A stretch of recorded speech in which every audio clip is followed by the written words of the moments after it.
we are on the Holy Virtues. By the time I got to the Holy Virtues and past the Cardinal Virtues, I had a better system, a better plan, a better method, and everything started really coming together. And especially after I did faith, I ended up having to go back and adapt all of the Cardinal Virtues because my process had gotten so much better that they looked disparate comparatively, and faith just looked much better than those ones. And that's something you have to accept when working on a big series, especially if you can't work up all the pieces at the same time, which I unfortunately did not get to with this series. I hope to be able to in the future. I don't have the space set out, or well, I might now, but I didn't have the space set out when I began the series to set them all up and do all the sketches and then all the undertones and then all the colors. I couldn't work that way. So because I was working one piece and then one piece and sometimes months in between, a lot more months than I wanted in between, I had to be willing to go back and make corrections. So from faith, hope, and charity set the bar really, and then I had to go back to the Cardinal Virtues and bring them up to that new measure. I had so much fun with faith. I was so stoked to do the little white dog of faithfulness.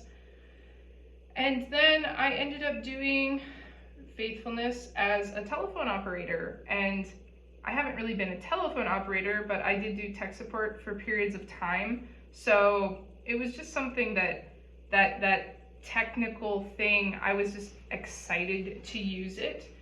Faithfulness is depicted with lights on and icons of faith in the background.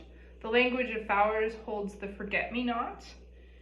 And I wanted it to be a warm space, and with all the holy virtues, I attempted to make the background in kind of a concave shape to feel like you were offered an inn.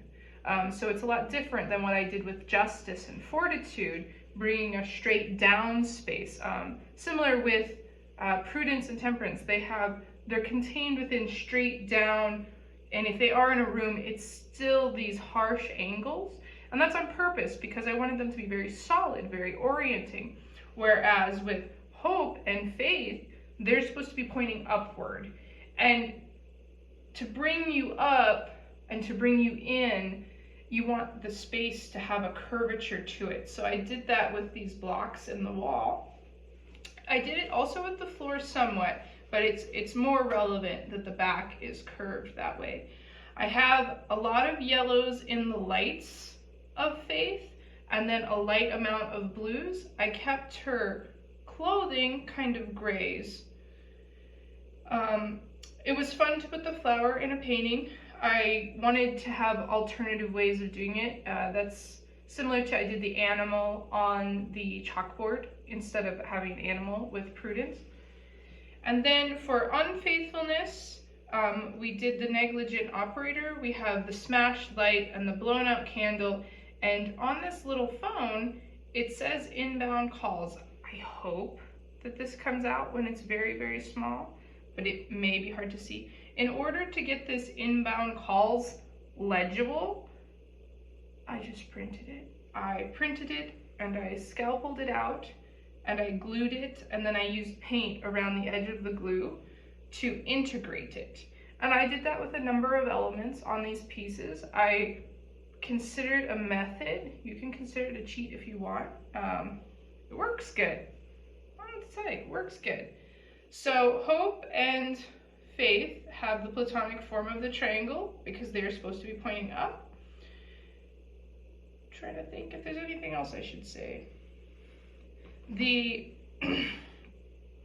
indicator bars continue to progress. Hope and faith both only have one arrow that tell you which side of charity they should be. And on a few of my elements, such as this little dog's paw, this is actually scalpeled out and pulled slightly over this top layer. And I'm hoping that the scans will show that somewhat. It was a fun way to add an element. All right, that is my piece by piece on faithfulness.